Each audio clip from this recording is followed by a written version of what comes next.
Okay. Celebrity track and of course Koli Alan Cruz Gemanya Mr. Handsome and of course webali nnyo kubeera nga otwekumideko subscribing omwezi oguwedde tetwakoze bubi views mwebali nnyo kubanga mulaba bulungi nnyo and bw'olaba video ng'ekunyumidde sharingirako n'omulala muweereze ku link naye abeere ng'ate anyumirwa wamu wamma mbeebaza abaana mwena bali ku kyeyo Omani Abu Dhabi Qatar Bahrain si kyawo endala divorce awo Turkey waliwo abali South Africa, Egypt, mwena n'abali Kenya waliwo gwenda ba commenting ennyo abeere Kenya nti bannange mbaagala nnyo team Mama Brighton mbaagala nnyo. Otherwise for now nyongera okutegeeza nti show yaffe eri proudly sponsored by Nabham. Bannange ebintu bino zisikatono mbayite Nahabu oli Mwarabu. Nabham Tours and Travel. Yes, show yaffe is proudly sponsored by Nabham Tours and Travel. Ate ng'era bakafuluba okutunda emmotoka wano mu kibuga Kampala ku bbeeyi entono.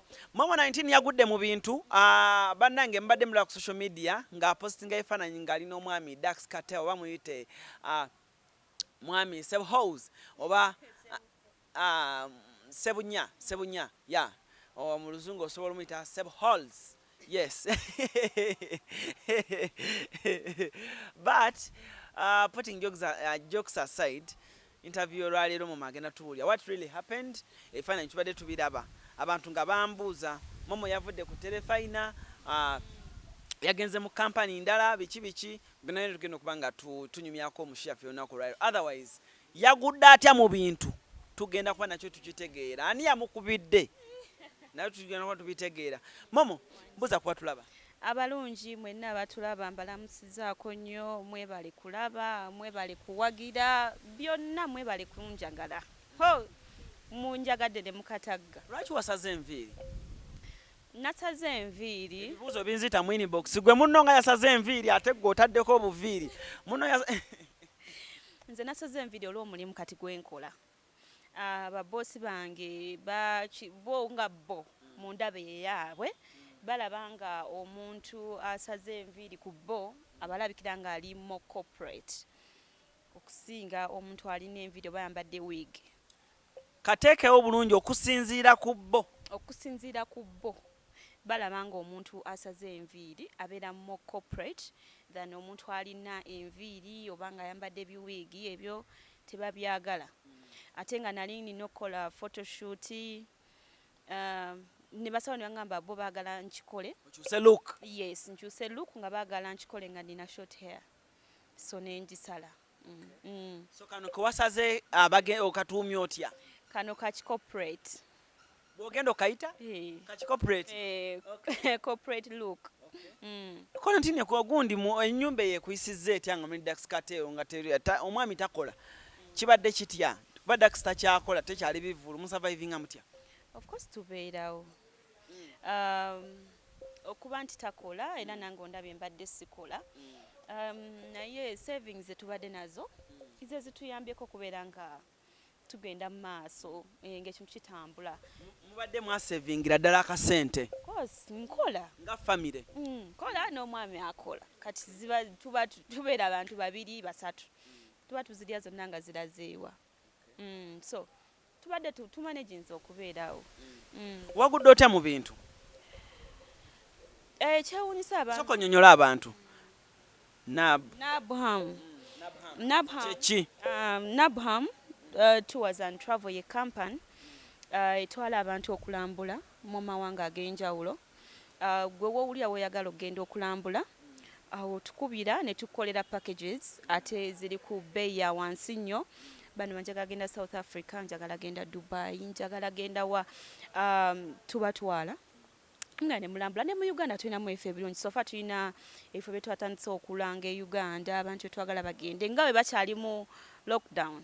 Tekitegeeza nti olina kubeera mu nju kuba kati emmotoka zitambula so tusobola okutwala abantu ne mugenda ne mulambula couple oba alani divorce ni mwagala okugenda okunyumirwa packages tuzirina ez'enjawulo. Tulina ne package empya ey'okutwala abaana e Turkey. Ffe tetugamba batwala Dubai. Eyo mpya mwagirese twagirese we baggulirawo airport kubanga Turkey of course already ya openinze e welcoming aba tourists meaning we waffe airport weggulawo abantu bajja kubeera ebo gende Turkey osobola ogende Turkey n'okola si mu kiyumba mukola n'egyo emirimu egyo gy'okutwala abaana ebweru sofa kya Turkey yokka abaagala ogenda Dubai nedda tetubatwala tetunabatandika batwala tulina Turkey yokka right now gye tutwala abantu n'ogenda n'okola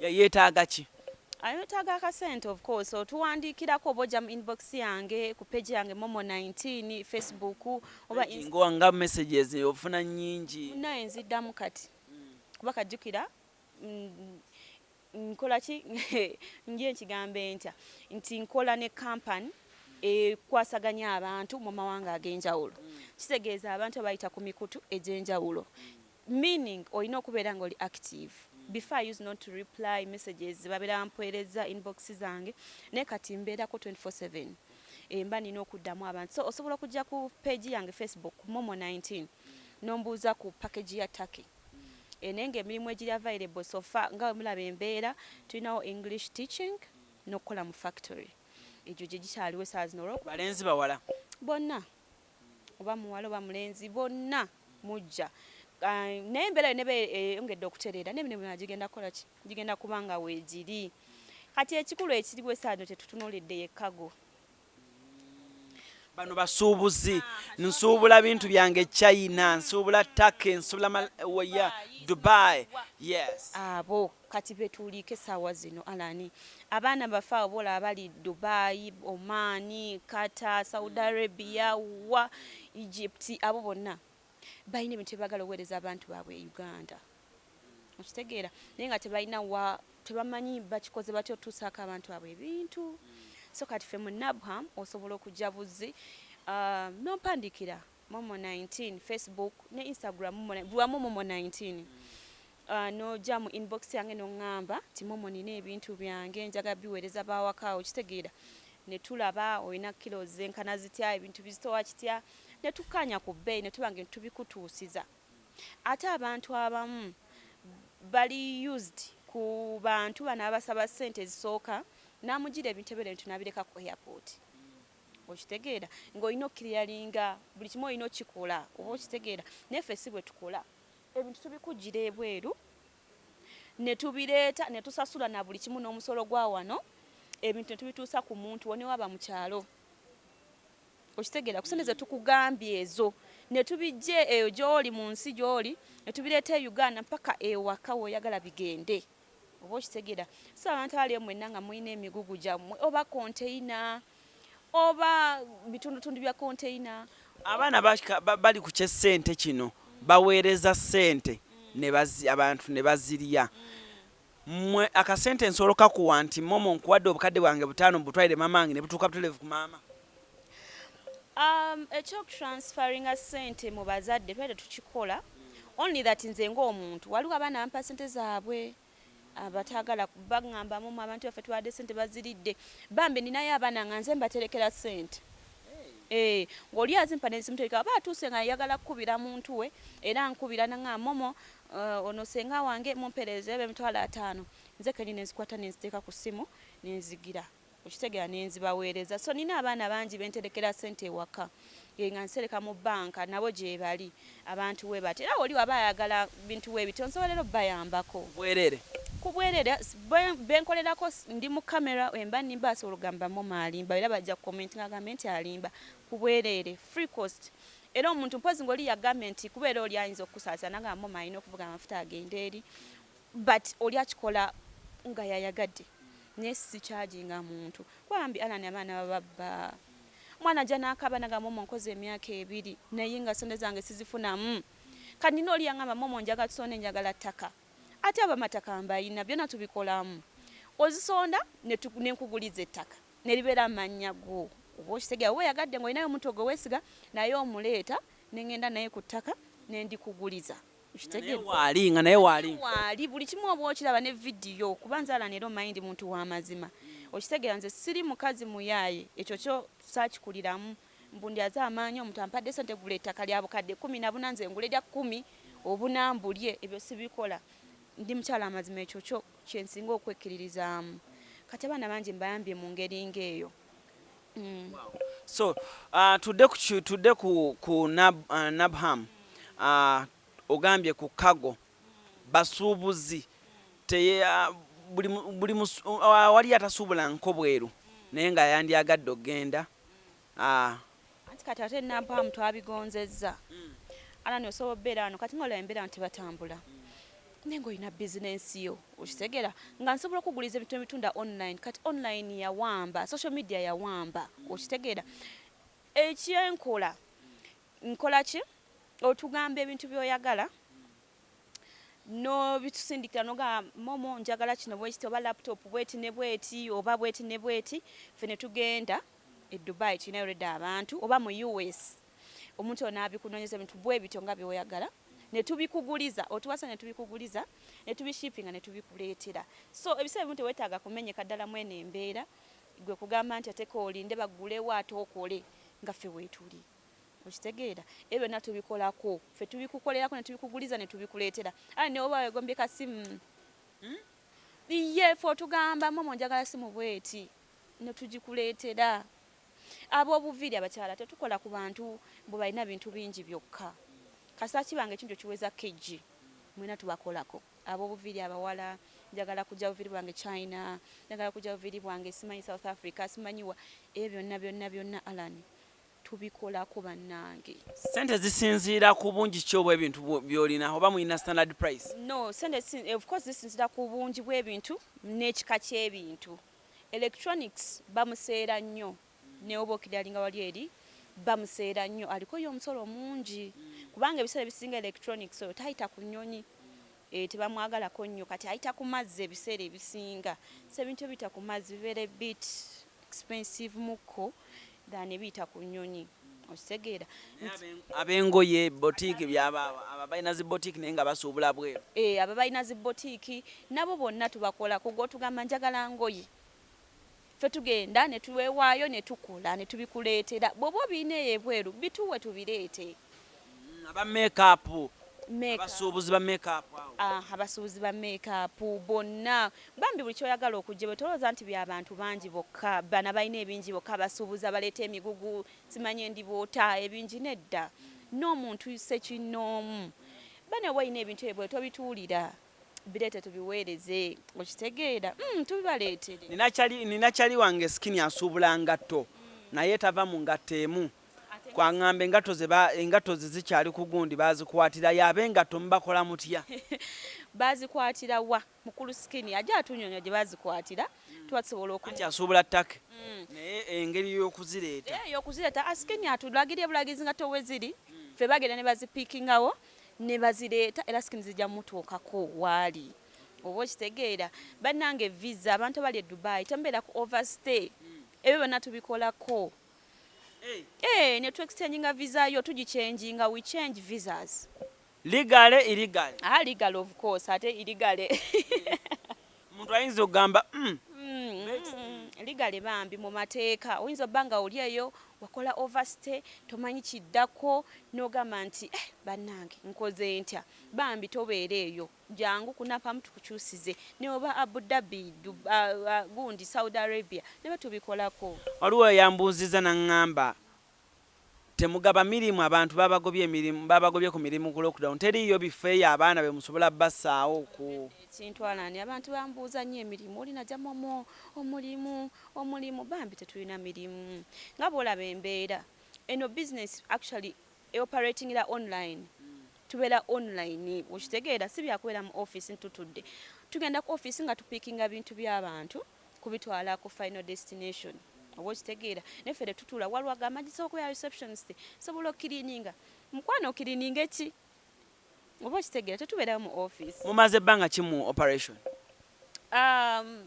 Business eno nga bwe gambye baasooka ne bagiggulawo 2015 ne kati bakama bange ate tebabeera mu Uganda nga babeera bweru just nga wonookola erinnya lyo gwe n'olirekawo naye nga abantu of course baliraba naye nga terikola just gwe noga alani kankolesa ebitruck muleka abeerewo ninga tunatandika tekako content nakyo wekyali kadani bakama bange bakomawo mu 10 actually last year we bakomawo last year awe bampandikirira message ne bampita nga bansaba mba meeting ebiki ate ne bagetinga busy nange nengetinga busy ne tulemererwa kati tutone nawe balabye nga ffenna weetuli nyaddamu ne bampita ne baŋŋamba jangu tukole. Kampuni yammwe esobola oyamba abaana abali ebweru okudda okubazza ne bafunira engeri edda kuba kati nkimanyi kuliko abaana bangi nnyo baga singa badde basobola ntubuulira engeri omuntu gy'asobola okuboardingamu nadde e Uganda. Okuboardingamu ekyo ndowooza kigenda eri mu bakulu aba internal affairs ndowooza gye bigenda eyo kubanga bwe basalawo okitegeera ne bakola singa baba baguddewo airports kampuni yammwe esobola oyamba omwana okudda just process okudda mpozi okumukolera visa of course fe tukola mu visa basically so okwoti waba yetaaga kumuyamba ku visa yakola overstate amanyi ngeri yakudda listak yeah we can help mu nsonga mu ngeri ngeyo tusobola okumuyamba kasa kibanga kya visa. Offices ziriwa?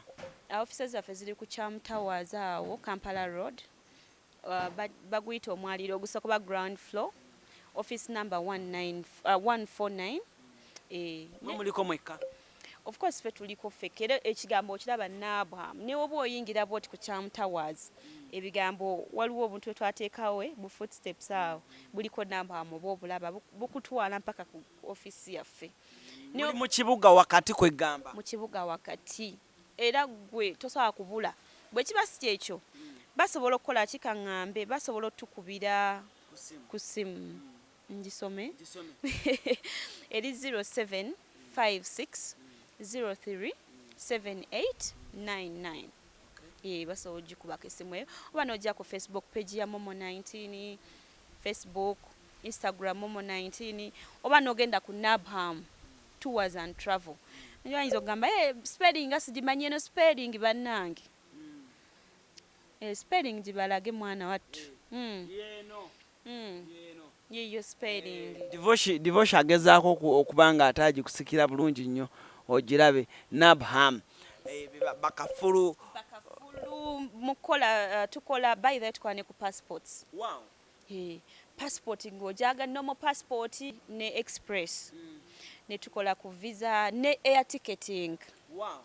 Ala ni wagala genda bwelo wagala ticket fe tugikolera ate ku gundi ku lowest price okitegera eri lowest obanga bena cheapest the cheapest fe ko tukuwera tuna discount era obo ina jolaga to tuisako nyobo ngana ali Nairobi so bana ticket tuzikolako nnyo visa tuzikola sizonna ticket visa ye UK mugikolako nedda badde kamba tickets tickets sensi zonna tuzikolako of course naye visa mulimu visa ezimugala nti bakulimba nti oli agikola kasijja kujamba limit nkola ku visa ye UK mbankulimbi but what we do tukuwa guidance manya abantu amanyizo bawo ala ngagala kugenda mu UK nenga tamanya atandisa atya biche byetagisa ojja ku office yaffe wali ku Cham Towers noyogera munaffe notuwulira nojja ndugamba njaga genda UK naye nkoze ntya oba ninayo omuntu oba sirinayo omuntu kati fene tugamba nti kola boti ne boti ba wetaga invitation letter wetaga ebintu webiti back statement biki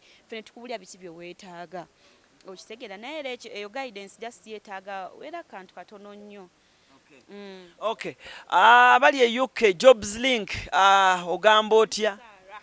Auntie Sarah tomulekaayo. Auntie Sarah Chemali onti nawe obulamu bugamba butya Stacy omanyo Jobs Link yangamba guno omwaka era yagala tutwala. Yangamba Momo 19 oyo nawe twali tugenda UK ono corona ono yabirinnyemu atajja tulemesa asaaga tuja Jobs Link yakafuluwa promoter abatwala abayimbi bambi tumutumiddeko nnyo. So anyway Momo 19 abantu bagambye bakugobye ku mulimu abantu badde bagamba bakugobye ku mulimu so abantu banyonyole bulungi ebintu ebyo nabirabye nga abantu bagamba nti bangobye ku mulimu bambi tebannango baba mikwano nkyaliko nnyo ku BBS naye lwakuba mbaddeko kalive naye nkomawo mu full swing so season 2 ate nga njokyayo ebigambo byebisemba nga owumba na Nabham Banaye emikwano mwenna abali eyo nja kusooka okwebaza bane mwenna abandaze lava ala nakagenda ku mulimu naye emirimu gye nfunye abana gye bampadde natuwa ne ŋŋamba nzange bosi bo bongedde okulaga baboosi bo nti oli mwana w'amaanyi eno nange basiimye nze baboosi bange bambi buli lukya ne baŋŋamba mwana gwe tubadde tusibe bambi mwebale butanswaza mwongere bagambe nyigawo nnyawo temuva banaye munyigeewo inquiries mukole banaye musasule banaye tubalage baboosi nti ndi w'amaanyi mubalage nti omwana mwasobola bawalabu bazungu no bawano omukulu nanyini kampani bamuyitani abangi of course waliwo miss Nadia Nadia oyo tannandaba oba tonnanterayo kikopo naye kati mama wankubye ala ni bino ebintu banaye n'omala okibulamu nampita tekisobola butakuyita gwe bamukakkamu ala ntosobola kubulako era n'obulako ekyo kiba ekintu ekiriyo obedda bali eyo bakubuuza Alan Cruz oyo anaakola ababbize Uganda nge sisobola kubaluka okukola ekyo kisoboka Nadia mugambe mutumidde Nadia yakolanga ndi mu accounts ne boss omu ku ba directors betulina Mr. William tulina Mr. Mulondo tulina abantu bangi bane mbatumiddeko nnyo Mulondo ye Muganda na Mulondo tujja mubuuza nenga bamikwano mwongere okumpagira n'Abraham soko balangirire office we ziri obulungi Cham Towers Kampala Road ground floor office number 149 oba mujje ku Momo 19 Facebook yange jangu send me a message bana jangu mu kaboxi kulaba otimba emmotoka ennaku zino Momo 19 wafuuse musuubuzi wa mmotoka abana bagaye Momo wafuuse broker kati buli kyempositinga kampani ekikola kino kintu twakikoledde ba clients baffe inti tukuleetera emmotoka n'oli owa bondi sente zagijjirayo ze sente zetukuleetera ng'olita nateekamu namagoba oba kitegedde nti emmotoka tulina emmotoka eteekako okangame Harrier 215 twagiteekako ku bukadde 10 kawundo bukadde 10 n'owa bondi agirira ku bukadde 10 ye najja nakugamba bukadde 2 okitegedde ogitunda nga buli kimu akimaze kyokka ffe tugikuwa nga buli kimu kiwedde omusolo shipping number plate eri latest nga buli kimu kiwedde okitegeera gwalano ngabgaye mumonje mpera kumeka era ku 10 nina rafo yange eri eyo byaddala nina rafo yange divorce rafo yaffe eri eyo eraalidde egundi ehongo konge eyo awo ate otuuse anti kati otugishipinga ne tugikuleeterayo ne tukusasulira naye byonna plate babyo kubanga yiyo already wagigula naye lwaki temugingiridddeyo ddala nenvuga buvuzi tuneebala kola y'Abannayuganda neebala naye nga banne buli motoka gy'owandirowoozezzaako jangu otutuukirire ffe tukikuleetera ku bbeeyi owa bondi gyagijjirayo nga tanagiteeka mu kibanda kuba agiteeka mu kibanda biba birala naye bateekako balina ssente olamu wasaza akaviiri olw'akasente nze nkumanyi ku kasente kati abalaka ke bakutemedde kye nala ni omumanyi nze sibeera batafuna naye nga musuubire services ennungi omanyi ba competitors tubalina eyo omanyi bizinensi olina jja abo bakola we bati abo bakola we bati bannange Momo 19 ebbanga limumulabidde sikiwa nti waliwo yali ampuddeko ndi bintu by'obuyaaye bw'ebintu ebityo ndi mukyala w'amazima ekyo Katonda yakimpa nkimwebaliza so temulimbibwalimbibwa mbw ati be tulimu simanyi byaki oba balimba oba abo ba competitors ati balina okukola baba balina tutanishinga neffe tuli bagumu we are strong and we are here to serve you so bane mwenna bambi temutuyisako business mujje mutryingeko mutugezeeko mulabe bye bimu 19 byasobodde okuba nga atugamba olunaku olwaleero and of course akasente bamuweredde ddala gwe brand ambassador oba weebale nnyo ekibuuzo ekyo siri brand ambassador ndi digital influencer naye ate emirimu gye nkola gisinga obugyambasada kubanga olina okwongerako nti nina okukakunyonyola nina okwawula ambasada ne ku kyenkola nti emirimu gye nkola gyange mingi nnyo lwa nsonga kampani yonna eri wano mu mikono gyange nze nina okugirowooleza ntukole kino, nze nina okulowooza ntukole kino, katuteekewo kino, katuggyewo kino, nze nina okulwaninga social media handles, nze kwegamba nkole zaabwe. Yes. Byonna kwegamba nani Seebaka era mba neebase ne bakayisaawo egyo naye 24/7 mba ntunula oba okitegeera. So kati omulimu gwenkola munene nnyo nyini ddala era nze nsinga okugera ne ba clients abasinga nze byonna kale biri ku nze. Twakulabye wagenze ne Dax Katero. Wagambye omusajja tumuleka ekiwogo mwakiyodde babiri. Of course kati nga nze digital influencer ngera wegaye nina okulowooleza and being nti ebimu ku bye nasomerera ye film writing and directing. Nali nzize nga nina okukola akantu akama bange bo bakatwala nkali simple je buzogambe basebo ne bannyabo Nabham tours and travel ye fa abazaaba akabi. To me nalanga it doesn't. Nengamba kintu kino spice nze ntya. Nenga spice nga ninayo omuntu wange eka. Ate olaba ne leeta mwe bawandiika ekigambo kumpi kala yemu n'enviiri. Oba okitegeera. Nenga kati omwami ono ate ne mulaba ali comic. Ali comic. Nengamba kana akantu kano kankateekemukko kubanga bintu byakusetula. Ka video kanaatera n'okufuluma. Kanaatera okufuluma. Sikamanyi cause it was a simple thing naye ate engeri gye nakiyingidde expect more. Naye kano just bo bakamanga nga ntuule ngambe banaye Nabham ffe tuliwo okitegeera. Kati nenkayiyamu kawo katonotono but the bigger one ejja kujja. Alan Cruz gemanya celebrity track Momo 19 yakubulidde kikyaliko anda kike bali mu kufumba nga Nabham. Mchala Nadia njagala okutumirako nyongeddewo nyaawo tinoonya omukyalo ono. Ne waba yankola bino munoonya omugambe letero omwana oyo. Otherwise Nabham yako ku mukwano gwange Carol Norway ntumireko Belinda USA bane mbagala nnyo bakwano bange mwe bali kumbe. Belinda ki? Namusaazi. Oyo mwana yankuba olukokola naye. Iwa. Oyo mwana yankuba olukokola era visheno bw'anaagiraba ogenda. Kaleka. Andaye abaana mmwe. Amasanyu Harriet nkutumiddeko nyaawo mu America kansubira obulamu bugambe nnyo lujja yankonako joza ku Facebook live nti nkwagala nnyo. Shan MC nawe nkutumiddeko nnyo. Team Momo 19 abali mu US. N'abali e Sudan mwenna mbagala nnyo. Yonna gye muli bane Team Momo 19 mwebale nnyo mwebale kunjagala mwebale kumbeererawo mwebale kupushinga kintu kino banna. Okaaba nze nkimanyi okaaba musibe bulungi wamma mweraba.